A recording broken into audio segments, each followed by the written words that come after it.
ఆమేన్. దేవుని పరిశుద్ధ నామానికి మహిమ కలుగును గాక. ప్రభును ప్రియరక్షకును ఆయన యేసు ప్రభు యొక్క నామంలో దేవుని సన్నిధికి కూడి వచ్చిన మీ అందరికీ కూడా పేరు పేరు వరుసన నా వందనాలు చెల్లిస్తున్నాను. అయితే నా ప్రియమైనటువంటి వాళ్ళరా, దేవుడు పిలిచినటువంటి దేవుడు నమ్మదగిన వాడు. మరి ఎందుకు మనల్ని పిలిచాడు? ఈ లోకంలో నుంచి ఒక ప్రత్యేకమైన పిలుపుతో, ఒక శ్రేష్టమైనటువంటి పిలుపుతో, ఒక ఉన్నతమైనటువంటి పిలుపుతో మనల్ని పిలిచాడు. ఆ పిలిచినటువంటి దేవుడు మనల్ని చూస్తున్నాడు కదా.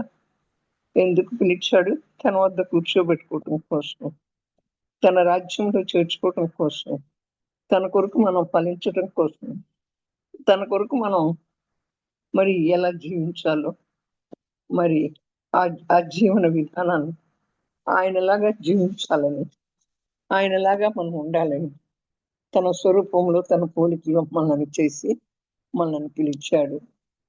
మనల్ని పిలిచిన దేవుడు నమ్మదగిన వాడు. మనమే నమ్మదగినటువంటి వారముగా ఉంటాం. ఆయన ఇచ్చేయన్ని అనుభవిస్తాం, కానీ ఆయన కొరకు నిలబడలేము. ఆయన మన నుంచి ఏమేమి కోరుకుంటున్నాడో ఆ కోరుకున్నటువంటి వాటిని అన్నిటినీ కూడా తృప్తిపరచ అంటే ఆయన కోరుకున్నటువంటి ప్రతిదాన్ని కూడా మనం ఆయనకి ఆ రీతిగా మనం జీవించలేకపోతున్నాం. ఆయనని తృప్తిపరచలేకపోతున్నాం. ఆయనని మనం తృప్తిపరిచే జీవితాన్ని కనుక మనం జీవించినట్లయితే ఆయన మనల్ని చూసి ఎంతో సంతోషిస్తాడు. మనల్ని చూసి మనం ఎంతో ఆనందిస్తాడు. మన బిడ్డలు కనుక మనల్ని తృప్తిపరిచే విధంగా వారు జీవిస్తూ ఉన్నప్పుడు మనం ఎంతగానో సంతోషిస్తాం. ఈ లోకంలో ఉన్నటువంటి మన బిడ్డలను చూసి ఆయన తన స్వరక్తం ఇచ్చి సంపాదించిన మనం ఆయన చిత్త ప్రకారం ఆయన తృప్తిపరిచేటువంటి వరంగా జీవించినట్లయితే మరి ఆయన ఇంకెంతగానో ఆనందిస్తాడు కదా, ఎంతగానో సంతోషిస్తాడు కదా. కనుకనే దేవుని యొక్క వాక్యంలోకి వెళ్ళినప్పుడు మనం అపోస్తుల కార్యం 17:30 ఇప్పుడైతే అందరూ అంతటా మారు మనసు పొందవలనని దేవుడు మనుషులకు ఆజ్ఞాపించుచున్నాడు. ఇప్పుడైతే అందరూ అంతటా మారు మనస్సు పొందాలి అని దేవుడు ఆజ్ఞాపిస్తున్నాడంట. ఆజ్ఞ అంటే అది సలహా కాదు. సలహా అనుకో, మన స్నేహితులు ఎవరైనా మనకు సలహా ఇచ్చారనుకోండి, దాన్ని మనం పాటిస్తే పాటిస్తాం, పాటించకపోతే పాటించాం. మనకి ఇష్టమైతే పాటిస్తాం, అది మనకు బాగా ఉందన్నట్టే పాటిస్తాం. మరి ఒక రాజ్యంలో రాజుగారు ఒక ఆజ్ఞని జారీ చేశారంటే ఆ ఆజ్ఞను తప్పకుండా పాటించాలి. ఒక గవర్నమెంట్ ఒక రూల్ని పెట్టిందంటే, గవర్నమెంట్ ఒక ఆజ్ఞను ఆజ్ఞాపించిందంటే అది తప్పకుండా పాటించాలి. మరి అక్కడ మన ఇష్టం పనికిరాదు. అక్కడ మన ఇష్టం పనికిరాదు. దేవుని ఆజ్ఞ ప్రకారమే మనం తప్పనిసరిగా ఆ ఆజ్ఞను పాటించేటువంటి వారంగా ఉండాలి. మరి దేవుడు ఏం చేశాడు? మోషే ద్వారా ఇశ్రాయేలుకి 10 ఆజ్ఞల్ని ఇచ్చాడు, అనుగ్రహించాడు. మనకు తెలుసా 10 ఆజ్ఞలు? దేవుడు మన శ్రేయస్సు నిమిత్తం, మన క్షేమం నిమిత్తం అనేక ఆజ్ఞలు ఇచ్చాడు. ఆయన మన శ్రేయస్సు కోరేవాడు, ఆయన మన క్షేమాన్ని కోరేవాడు, ఆయన మన మేలుని కోరేవాడు, ఆయన మన బాగుని కోరేవాడు, ఆయన మన ఆరోగ్యాన్ని కోరేవాడు, ఆయన మనం చక్కగా ఉండాలని కోరుకునేటువంటి వాడు. అలాంటప్పుడు ఆయన మరి మన శ్రేయస్సు నిమిత్తమే, అనేకమైనటువంటి మన క్షేమం నిమిత్తం ఆజ్ఞలు ఇచ్చాడు. ఆజ్ఞ అంటే ఇందాక చెప్తున్నాగా, సలహా కాదు, తప్పనిసరిగా పాటించాలి. ఇప్పుడు మనం ఎంత ప్రార్థన చేసినా, ఒకవేళ ఎంత బాగా వాక్యం చదివినా, ఒకవేళ దేవుని దగ్గర ఎంత గంటలు గంటలు ప్రార్థన చేస్తాం, అలాగే వాక్యాన్ని కూడా బాగా చదువుతాం, పాటలు కూడా బాగా పాడతాం, అనేకుల కొరకు కూడా ప్రార్థన చేస్తాం. కానీ మనం దేవుని దగ్గర సరిగ్గా ఉండాలి. మన హృదయం దేవుని దగ్గర సరిగ్గా లేకపోతే మనకు క్షమించేటువంటి మనస్సు లేకపోతే మరి దేవుడు మనల్ని క్షమించిన ప్రకారం మనం కూడా మనం కూడా క్షమించాలి. ఆ క్షమించేటువంటి మనస్సు లేకపోతే మన హృదయం కనుక పరిశుభ్రంగా లేకపోతే మనం ఎంత ప్రార్థన చేసినా అది దేవుడికి వినపడదు. ఎంత బైబిల్ చదివినా అది దేవునికి కనపడదు ఎవరమైనా. కనుక మన హృదయ స్థితిని మార్చుకోవటం కోసమే, మన హృదయ స్థితి మార్పు చెందాలని, మన హృదయ స్థితి మార్పు చెందితే మనం క్షేమంగా ఉంటామని, మన హృదయ స్థితి మార్పు చెందితే మనకి శ్రేయస్సు కలుగుతుందని ఆయన అనేక ఆజ్ఞలను మనకి ఇచ్చాడు. అలాగే పౌలు గారు కూడా చెప్తారు, దేవుడు లోకానికి ఆజ్ఞ ఇచ్చాడు అని. అదేం ఆజ్ఞ అంటే అంతటను అందరూ మారు మనస్సు పొందాలి. ఇదేంటండి? మారు మనస్సు పొంది పాప క్షమాపణ పొంది మరి రక్షణ పొందుకున్నాం కదా, మరి ఇంకా మారు మనస్సు పొందాలి అంటారేంటి అని చెప్పి మనం అనుకుంటాం. అయితే నా ప్రియమైన వాళ్ళరా, మారు మనస్సు అనేటువంటిది మరి మనం పాప క్షమాపణ పొందాం, రక్షణ పొందాం, పాపాలన్నీ ఒప్పుకున్నాం, పశ్చాత్తాపడ్డాం. కానీ మనలో మన హృదయంలో ఇవన్నీ కూడా క్షమించబడ్డాయి, మన పాపాలన్నీ చెప్తున్నాం. కానీ మన హృదయంలో దాచబడిన ఏ చిన్న పాపమైనా దేవుని దగ్గర మనం ఒప్పుకోవాలి. దేవుని దగ్గర మనం చిన్న పాపమైన, మనలో కోపం ఉండొచ్చు, మనలో ఈర్ష్య ఉండొచ్చు, మనలో అసూయ ఉండొచ్చు, మనలో ద్వేషం ఉండొచ్చు, మనలో విమర్శన ఉండొచ్చు, ఇంకా చాలా చాలా మనలో ఉంటాయి నా ప్రియమైన వాళ్ళ. వాటన్నిటి నుంచి మనం విడుదల అనేటువంటిది పొందాలి అంటే తప్పక మారు మనస్సు మనకి కావాలి. మారు మనస్సు మనకి లేకపోతే మరి తల్లి గర్భంలో నుంచి మనం మొదలుకొని కూడా మనం శరీర మనస్సు కలిగే జన్మిస్తున్నాం. శరీర మనస్సు కలిగే జన్మిస్తున్నాం. శరీర మనస్సు కలిగే ఎదుగుతున్నాం. ఈ లోకంలో శరీర మనస్సు కలిగే.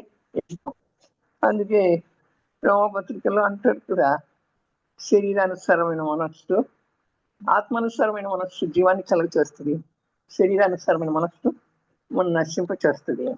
మరి అందుకని మారు మనస్సు కావాలి.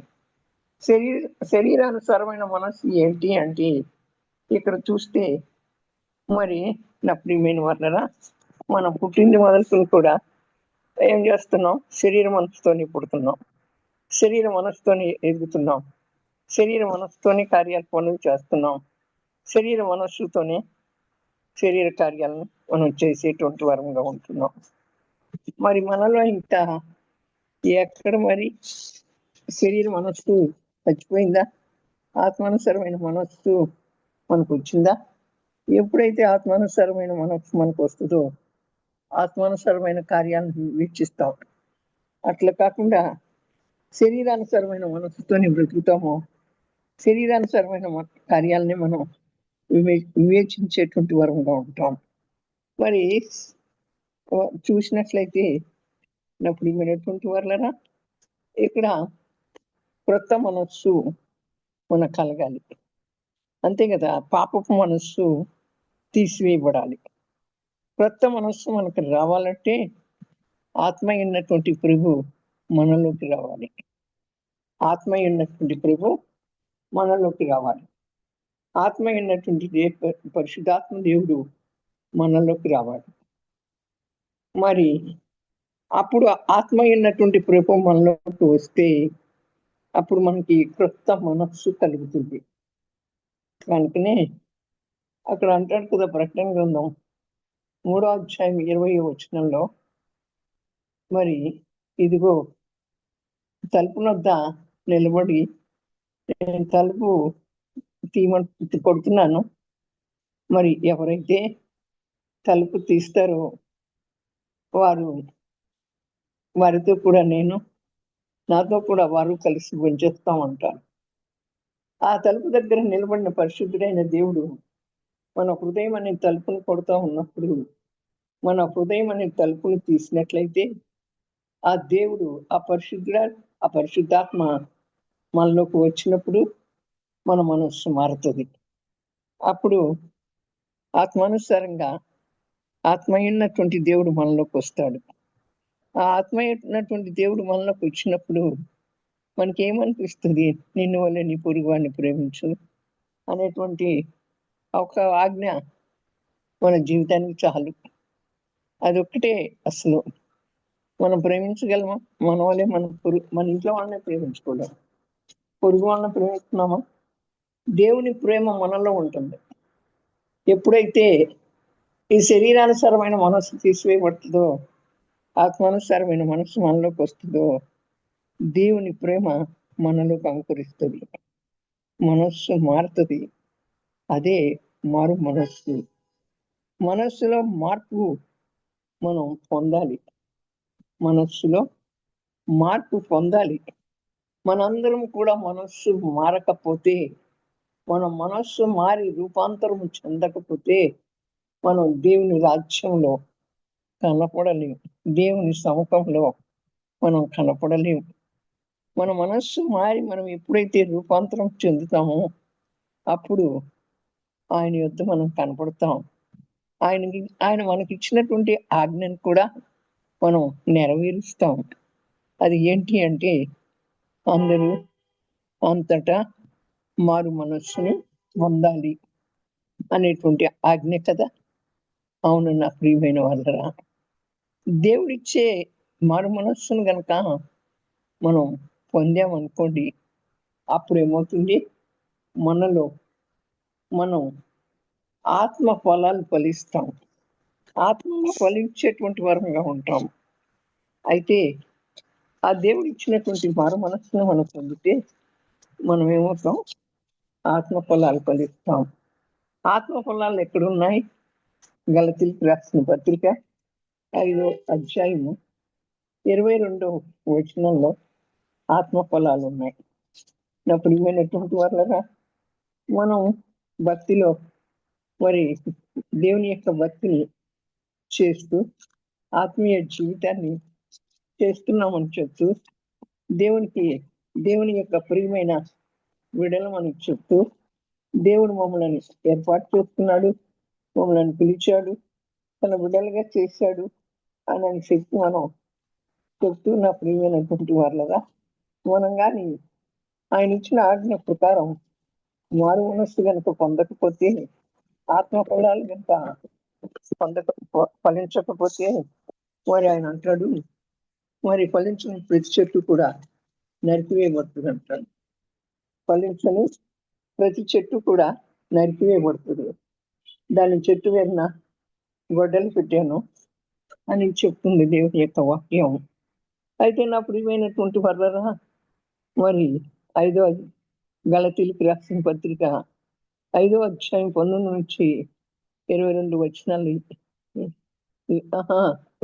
22 అవి ఏంటి అంటే, నా ప్రియమైనటువంటి వర్రరా, 22లో ఆత్మఫలాలు ఏంటి అంటే, ప్రేమ, సంతోషం, సమాధానం, దీర్ఘశాంతం, దయాళుత్వం, మంచితనం, విశ్వాసం, సాత్వికం, ఆశానిగ్రహం.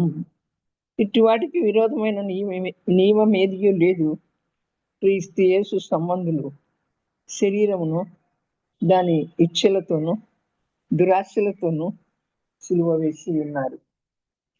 చూడండి, ఆత్మఫలాలు ఫలించకపోతే ఎందుకు వ్యర్థమే కదా. ఒక చెట్టు ఫలాలు లేకపోతే ఆ చెట్టుని మరి అంజూరపు తోటలో, ద్రాక్ష తోటలో అంజూరపు చెట్టు అని ఫలించిన చెట్టుని చూసాం కదా మనం. ఆ చెట్టు ఫలించకపోతే ఆ యజమానుడు బాధపడ్డారు కదా. ఆ రీతిగానే మనం కూడా ఫలాలు ఫలించకపోతే మరి దేవుడు ఇచ్చేటువంటి మారు మనసును పొంది ఆ ఆత్మ ఫలాలను ఫలించకపోతే మనం ఎందుకు వ్యర్థమైనటువంటి భక్తిని చేస్తున్నాం. అవేంటి ఆత్మఫలాలు? ప్రేమ ఉండాలి, మనకి ఎల్లప్పుడూ సంతోషం ఉండాలి. సంతోషం ఎప్పుడు ఉంటుంది? ఎల్లప్పుడూ ప్రభువునందు ఆనందించండి, సంతోషించండి. సమాధానం ఉండాలి, నెమ్మది ఉండాలి. మరి దేశంలో సమాధానం, మన కుటుంబంలో సమాధానం, మనం వెళుతున్న సహవాసంలో అందరితో సమాధానం ఉండాలి. దీర్ఘశాంతం, మనం శాంతం కలిగినటువంటి వరంగా ఉండాలి. దయాళుత్వం, ఆ తర్వాత మంచితనం, మళ్ళా ఆ తర్వాత మనకు విశ్వాసం ఉండాలి, ఆ తర్వాత సాత్వికం ఉండాలి, ఆశా నిగ్రహం ఉండాలి. అయితే ఇవన్నీ కూడా మారు మనసు పొందినటువంటి వారు ఈ గుణాలన్నింటినీ కూడా కలిగి ఉంటారు. ఈ గుణాలన్నింటినీ కూడా కలిగి ఉంటారు. పరిశుద్ధులుగా, దొంగలుగా, మరి అంటే చూడండి, వ్యభిచారులుగా ఉన్నటువంటి అబద్ధికులుగా, త్రాగుబోతులుగా ఉండరు, పరిశుద్ధులుగా ఉంటారు. ఎప్పుడంటే మరి ఈ గుణాలన్నీ కలిగి ఉన్నప్పుడు, మారు మనసుకు తగిన ఫలాలను ఫలిస్తా ఉన్నప్పుడు, నా ప్రియమైన వాళ్ళగా, అప్పుడు మనం ఏం చేస్తాం? పరిశుద్ధులుగా ఉంటాం, దొంగలుగా ఉండము, తాగుబోతులుగా ఉండము, తిట్టుబోతులుగా ఉండము, వ్యభిచారులుగా ఉండము, మరి అబద్ధికులుగా ఉండము. అవును. అయితే మరి మనం చూడండి, తల్లి గర్భంలో జన్మించింది మొదలుకొని శరీర మనస్సుతోనే కలిగి శరీర మనస్సును కలిగి ఎదుగుతా ఉన్నాం కదా, కార్యాలు చేస్తున్నాం కదా. శరీర మనస్సుతోనే శరీర కార్యాలను చేస్తున్నాం. ఆ శరీర మనస్సుతో చేసేటువంటి శరీర కార్యాలు కూడా ఈ గలతీయులకు రాసినటువంటి పత్రిక 5వ అధ్యాయంలో రాయబడి ఉన్నది. అవి ఏంటి? అవి స్పష్టమైనటువంటివి అంటుంది దేవుని యొక్క వాక్యం. జారత్వం, అపవిత్రత, కాముకత్వం, విగ్రహారాధన, అభిచారం, ద్వేషాలు, కలహాలు, మత్సరాలు, క్రోధాలు, కక్షలు, భేదాలు, విమతములు, అసూయలు, మత్తతలు, అల్లరితో కూడిన ఆటపాటలు మొదలైనటువంటి. చూడండి, జారత్వం, మనలో జారత్వాలు ఉండకూడదు. ఇవి శరీర మనస్సు కలిగినటువంటి కార్యాలు, ఇవి శరీర కార్యాలు. అపవిత్రత, మరి కామకత్వం, విగ్రహారాధన, ఆభిచారం, ద్వేషాలు, కలహాలు కూడా, మత్సరాలు, ఈ క్రోధాలు, కక్షలు, భేదాలు, విమతాలు, అసూయలు, మత్తతులు, అల్లరితో కూడిన ఆటపాటలు. మరి ఇవన్నీ కూడా నా ప్రియమైనటువంటి వాళ్ళరా, ఈ శరీరం మనస్సు నుండి మనం వేరైపోయి ఆత్మానుసారమైన మనస్సును పొందాలని దేవుడు ఆజ్ఞాపిస్తున్నాడు. ఆ ఆజ్ఞని మనం తూచా తప్పకుండా పాటించాలి. ఆ ఆజ్ఞని మనం తూచా తప్పకుండా పాటించకపోతే అది సలహా కాదు కదా. మనం శరీర కార్యాలతోనే ఉంటాం. ఆ శరీర కార్యాలని చంపి మరి ఆత్మలో ఫలించాలి అంటే మారు మనస్సు పొందుకోవాలి. యేసు ప్రభు చెప్తారు, పరలోక రాజ్యం సమీపించింది, మారు మనస్సు పొందండి. యోహాన్ గారు చెప్తారు, పరలోక రాజ్యం సమీపించింది, మారు మనస్సు పొందండి. ఇప్పుడు నిజంగానే పరలోక రాజ్యం సమీపించింది, మనకు సమీపంలో ఉంది. కానీ మనం ఇంకా మారు మనస్సు పొందనా? మనం ఇంకా శరీర కార్యాలతోనే ఉంటున్నాం. ఆత్మ అయినటువంటి దేవుడు మన యొక్క హృదయంలోకి రావాలి. ఆత్మ అయినటువంటి దేవుడు మన మనస్సులోకి రావాలి. ఆత్మ అయినటువంటి దేవుడు మన హృదయంలోకి వస్తే, ఆత్మ అయినటువంటి దేవుడు మన మనస్సులోకి వస్తే, మన కొరకు దేవుడు మనల్ని ఎలా క్షమించాడు, మనల్ని దేవుడు ఎలా క్షమించాడు, మరి మనము మనుషులందరినీ కూడా దేవుడు మనలను క్షమించి ఎలాగ ప్రేమించాడో అలాగే మనమందరం కూడా మనుషులను క్షమించి మరి అలాగ ప్రేమించాలి. అటువంటి ప్రేమ మనలో ఉండాలి, సాత్వికం ఉండాలి, మరి దీర్ఘశాంతం ఉండాలి. ఇవన్నీ కూడా మనలో ఉండాలి. మనం అనుకుంటాం, నేను అనుకుంటాను నా కోపం ఉంది, ఈ కోపాన్ని నేను తీసేసుకోగలుగుతాను అని నేను అనుకుంటా. కానీ నేను నా అంతటి నేను ఈ కోపాన్ని తీసేసుకోలేను. నాలో ఏ బలహీనత ఉన్నా ఈ బలహీనతని నేను సరి చేసుకోగలను అనుకుంటా. కానీ అది మన వల్ల అయ్యే పని కాదు, మన వల్ల అయ్యే పని కాదు. మరి దేవుడు మాత్రమే తీసేయాలి. మనలో అబద్ధాలు ఉన్నాయి, వీటిని మనం తీసేసుకోవాలనుకుంటాం కానీ తీసేసుకోలేము. మనలో ఈర్ష్య ఉంది, దాన్ని తీసేసుకోవాలనుకుంటాం, మనం తీసేసుకోలేము. ద్వేషం ఉంది, అపరాధ భావాలు ఉన్నాయి, ఇవన్నీ కూడా మనం తీసేసుకోవాలనుకుంటాం కానీ నా ప్రియమైన వాళ్ళరా మనం తీసేసుకోలేము. మన మనస్సుని మార్చుకోలేము, మన మనస్సుని మార్చుకోలేము. అయితే దేవుని యొక్క వాక్యం ఇర్మియా గ్రంథం 13వ అధ్యాయం 23వ వచనంలో ఏమని రాయబడిందంటే ఒక్కసారి చదువుదాం. 13వ అధ్యాయం, కూషు దేశస్థుడు తన చర్మపు రంగును మార్చుకొనగలదా? చిరుతపులి తన యొక్క మచ్చలను మార్చుకొనగలదా? మార్చుకొనగలిగిన ఎడల కీడు చేయుటకు అలవాటు పడిన మీరును మేలు చెయ్య వల్లపడును. ఇప్పుడు నా రంగు నల్లగా ఉంది, నేను ఎర్రగా మార్చుకోగలనా?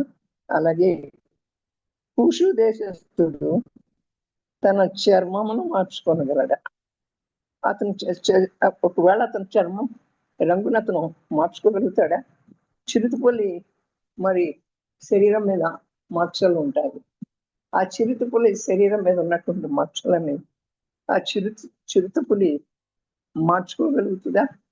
మార్చుకోలేదు.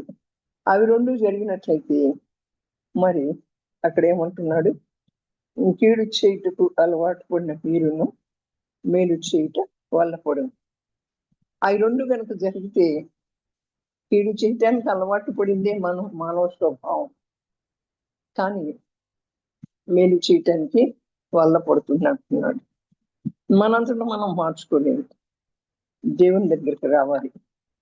ఆత్మీయ దేవుడు మనలో ఉండాలి, ఆత్మీయ దేవుడు మనలోకి రావాలి. మనలోకి రాకపోతే మన మనస్సు మారదు, మన మనస్సు మార్చుకోలేము. మనం శరీర కార్యాలతో జీవిస్తూ వస్తాం. ఆనాడు ఆదాము అవ్వలు కూడా ఆ శరీరానుసారంగానే దేవుని యొక్క ఆజ్ఞని అనుసరించకుండా దేవుడు తినవద్దన్నటువంటి ఆ చెట్టు పొలాన్ని తిని ఆ మహిమ కలిగినటువంటి తోటలో నుంచి బయటికి నెట్టివేయబడ్డారు కదా. దేవుని ఆజ్ఞాతిక్రమం పాపం అంటుంది దేవుని యొక్క వాక్యం. ఆ పాపం వల్ల వచ్చేటువంటి జీవితం మరణం ఉంటుంది. మనకు తెలుసు ఆజ్ఞను అతిక్రమించకూడదు అని, కానీ మనం ఎందుకు మనస్సు మార్చుకోలేకపోతున్నాం? ఈ లోకం అట్లాంటిది. ఈ లోకంలో తాత్కాలికమైన ఆధ్యాత్మికమైనటువంటి వాటి కోసం మనం ఏం చేస్తున్నామంటే చాలా వాటి కోసం చాలా స్థిరమైనటువంటి వాటి కోసం చాలా ఈ లోకం యొక్క వ్యామోహపు పొంగులను మనం అనుసరిస్తూ ఈ లోకంలో మరి మనం చాలా బాగా జీవించాలి, ఎంత బాగానో ఉండాలి అనుకుంటున్నాం నా ప్రియమైనటువంటి వాళ్ళరా. కనుక మనం మనస్సు మార్చుకోకపోతే, మరి మారు మనస్సు లేకపోతే దేవుని దగ్గరకు వచ్చి ఆ దేవుని దగ్గర కూర్చుని నా మనస్సు మారాలి అని ఆత్మ అయిన దేవ నాలోకి రండి అని మనం అడిగినప్పుడు ఆత్మ అయినటువంటి దేవుడు మనలోకి వచ్చి మన మనస్సుని మారుస్తారు నా ప్రియమైనటువంటి వాళ్ళరా. అప్పుడు ఎప్పుడైతే ఆత్మ అయినటువంటి దేవుడు మన మనస్సులోకి వచ్చినప్పుడు మన మనస్సు మారుతుందో అప్పుడు మనం అందరినీ ప్రేమిస్తాం, అన్ని విషయాల్లో అన్ని పరిస్థితుల్లో సంతోషంగా ఉంటాం, అన్ని స్థితిగతుల్లో సమాధానంగా ఉంటాం. అంటే మనకున్నా లేకపోయినా, ఏది ఉన్నా ఏది లేకపోయినా దేవుని బట్టి సంతోషిస్తాం. యెహోవాను బట్టి సంతోషించండి, ఆయన మీ హృదయవాంఛలను తీర్చుని అంటుంది దేవుని యొక్క వాక్యం. ఎప్పుడు సంతోషించగలుగుతాం?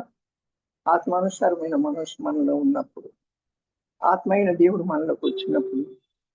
అయితే నా ప్రియమైన వాళ్ళరా, మన హృదయంలో నుంచి మన బయటకు వచ్చే ఎదుటి వారికి హాని చేస్తాయి, బయట నుంచి లోపలికి వెళ్ళి ఏవి కూడా హాని చేయవు. అవును కదా? మన హృదయం నిండింది, నోరు మాట్లాడుతుంది అంటుంది దేవుని యొక్క వాక్యం. మన నోటిని మనం జాగ్రత్తగా కాపాడుకోవాలి. మన నోటి మాటకి చాలా తీరిపోతుంది. ఎంత భక్తి చేసామన్నది కాదు, ఎంత ప్రార్థన చేసామన్నది కాదు, ఎలా జీవించామన్నది కాదు, కానీ మన మాటలకే బహు తీర్పు ఉందంట. మన మాటకే బహు తీర్పు ఉంది. కనుక మన నోటి మాటలను మనం జాగ్రత్తగా కాపాడుకునేటువంటి వారంగా ఉండాలి. మన నోటి మాటలు కపటమైన మాటలుగా లేకుండా యథార్థత కలిగిన మాటలుగా మన హృదయంలో, మరి అంటే హృదయం ఒకటి పైకి ఒకటి మాట్లాడుకోవద్దు, హృదయంలో ఒకటి పైకి ఒకటి మాట్లాడకూడదు. అది దేవుడు చూస్తున్నాడు, మన అంతరంగాన్ని చూస్తాడు దేవుడు. కనుకనే మన హృదయంలో నుండి బయటకు వచ్చే ప్రతిదీ కూడా మరి ఎదుటి వారికి ఇబ్బంది కలుగ చేస్తుంది. యెహెజ్కేలు గ్రంథం 36వ అధ్యాయం 26వ వచనంలో అంటుంది దేవుని యొక్క వాక్యం, నూతన హృదయాన్ని మీకు ఇచ్చేదను, నూతన స్వభావమును మీకు కలగచేసేదను, రాతి గుండె మీలో నుండి తీసివేసి మాంసపు గుండెను మీకు ఇచ్చేదను. ఎప్పుడు వస్తుంది ఈ నూతన హృదయం? ఎప్పుడు వస్తుంది ఈ నూతన స్వభావం? ఆత్మ అయిన దేవుడు మనలోకి వచ్చినప్పుడు మనకు ఒక నూతన హృదయం వస్తుంది, మనకు ఒక నూతన స్వభావం కలుగుతుంది. అవును కదా? ఆ నూతన స్వభావం కలుగ చేస్తాడు. అంతేకాకుండా ఆ రాతి గుండెని మనలో నుండి తీసివేసి మాంసపు గుండెని, అంటే మెత్తటి గుండెని మనలో పెడతాడు. మన యొక్క కఠిన హృదయాన్ని తీసివేస్తాడు, మెత్తటి గుండెను మనలో పెడతాడు. ఎప్పుడు? మనం మారు మనసు పొందినప్పుడు, ఆయన ఆజ్ఞను అనుసరించి బ్రతుకుతున్నప్పుడు, ఆయన ఆజ్ఞానుసారమైన జీవితాన్ని జీవించినప్పుడు, ఆయన ఆజ్ఞలను, ఆయన న్యాయ విధులను, ఆయన కట్టడలను మనం అనుసరించి మనం జీవిస్తే దానికంటే గొప్ప జీవితం ఇంకొకటి లేదు. ఆ ప్రకారంగా జీవిస్తూ మారు మనస్సు పొందితే, ఆత్మ ఉన్న దేవుడు మనలోకి వస్తే, మన శరీర కార్యాలు చచ్చిపోతే ఆత్మకార్యాల్లో ఫలిస్తా వస్తే ఎంత గొప్ప విషయము. ఈ భూమి మీద అంతకంటే మనకంటే గొప్పవారు ఎవరు ఉండరు. ఈ భూమి మీదే మనం పరలోక రాజ్యాన్ని చూడగలుగుతాం.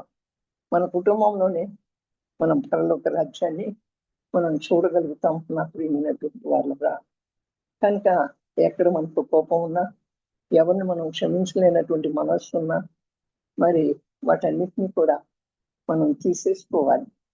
మనం క్షమించాలి. మనం క్షమించే మనసు మనకు ఉండాలి. ఎంత హానన్నా చేయని, ఎంత ఇబ్బంది అన్నా పెట్టని, క్షమించే మనస్సు మనకు ఉండాలి. వారు చేసిన పనికి ప్రభువా వారిని క్షమించు, వారిని క్షమించయ్యా, నువ్వు నన్ను క్షమించావు, ఆ ప్రకారమే నన్ను కూడా ఇబ్బంది పెట్టిన వారిని కూడా క్షమించు, ఎందుకంటే నేనేం అడగలేను అని చెప్పి మనం ప్రార్థన చేస్తే దేవుడు ఆ క్షమాగుణాన్ని మనకి ఇస్తాడు. ఆయన మనలను ఎల్లప్పుడూ కూడా ప్రేమిస్తున్నటువంటి దేవుడు కనుక, మనం చేయి విడిచిపెట్టే దేవుడు కాదు కనుక, మరి మన పిల్లలు అడుగులు జాగ్రత్తగా వేసి వారు వెళ్ళవలసినటువంటి, అంటే స్కూల్కి వెళ్తారు, కాలేజీకి వెళ్తారు, ఎక్కడికి వెళ్తారో ఆ వెళ్ళవలసినటువంటి ప్రాంతానికి వెళ్తా ఉన్నప్పుడు వారు జాగ్రత్తగా వెళ్ళాలని మనం ఎలా కోరుకుంటామో, దేవుడు కూడా మనలను అంత జాగ్రత్తగా మారు మనస్సు పొంది తన రాజ్యంలోకి రావాలని, మన యొక్క ప్రతిదీ కూడా ఆయన కనసనలోనే ఉండాలని, ఆయన ఆలోచన చొప్పున, ఆయన చిత్తం చొప్పునే మనం నడవాలని ఆయన మనల్ని ప్రేమిస్తూ మనల్ని కోరుకుంటూ ఉన్నాడు. అటు దేవునికి మనం ఏమిచ్చి రుణం తీర్చుకోలేం, కానీ నా ప్రియమైనటువంటి పర్లరా, రక్షణ పాత్రను చేతి ముట్టుకుని మనం కృతజ్ఞతాస్తుతులు చెల్లించవలసిన వారంగా ఉంటున్నాం. ఆత్మీయ దేవుడు మనలోకి వస్తే మనకు అది లేదని విసుకుండదు, ఇది లేదని విసుకుండదు, లేకపోతే ఇది చేయలేకపోయానా అని ఉండదు. మన మనస్సు ఎంతో ప్రశాంతంగా ఉంటుంది.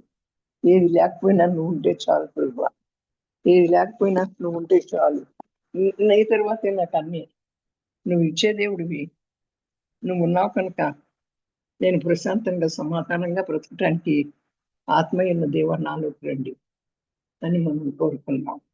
శరీర కార్యాలను చంపేస్తున్నాను, ఆత్మ చంపుతుంది కనుక ఆ ఆత్మను మనం తప్పనిసరిగా ఆహ్వానించవలసినటువంటి వారంగా ఉంటున్నాం. ఆ క్రొత్త మనస్సును మనం పొందుకోవాలి, మనలో మార్పు రావాలి, దేవుణ్ణి ఆశ్రయిద్దాం. దేవుడి వాక్యాన్ని మనందరి వినికిడిలో దీవించి ఆశీర్వదించి పొలబడితం చేయండి. ఆమేన్, ఆమేన్, ఆమేన్. పరిశుద్ధుడా, ప్రేమగల తండ్రి యేసయ్య, మీకే స్తోత్రాలు.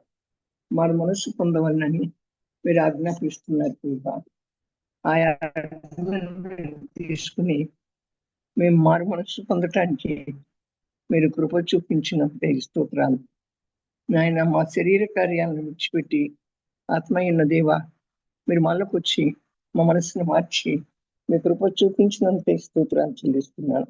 మరి ప్రేమ, సమాధానం, దీర్ఘశాంతం, దయాలత్వం మాలో పుట్టండి. అలాగే జాగ్రత్తం, శరీర కార్యాలన్నీ కూడా చనిపోవాలి ప్రభా. మా అంతటి మేము మార్చుకోలేము. మీ సన్నిధికి వచ్చినప్పుడు, మీ సన్నిధిలో ఉన్నప్పుడు మా హృదయాన్ని కడగండి ప్రభా. ఆత్మీయ దేవ మాలోకి రండి అని మేము ప్రార్థన చేసేటువంటి వారంగా, అటువంటి ప్రార్థన ఆత్మ నాలో పెట్టండి. నీ రాకడ బహు సమీపంగా ఉంది ప్రభా. నీ రాకడకు నాయన మీకే స్తోత్రాలు. మరి చాలా పరిస్థితులు చూస్తూ ఉన్నాం. వీటన్నిటి నుంచి కూడా మేము తప్పించబడాలి అంటే మేము మారు మనసు పొంది నీ రాజ్యంలో ఉండాలి కనుక అట్టి కృపా సమాధానం మాకు కలగచేయమని, త్వరగా రానైనా బిడ్డలందరినీ కూడా జ్ఞాపకం చేసుకోమని, వారి యొక్క అవసరతలన్నింటినీ కూడా నీ నామ మహిమైశ్వర్యంలో నుంచి, కృపా మహిమైశ్వర్యంలో నుంచి తీర్చమని, త్వరగా రానైనా యేసు ప్రభు యొక్క శక్తి కలిగిన నామంలో ప్రార్థించుకొని ఉన్నాము తండ్రి. ఆమేన్, ఆమేన్.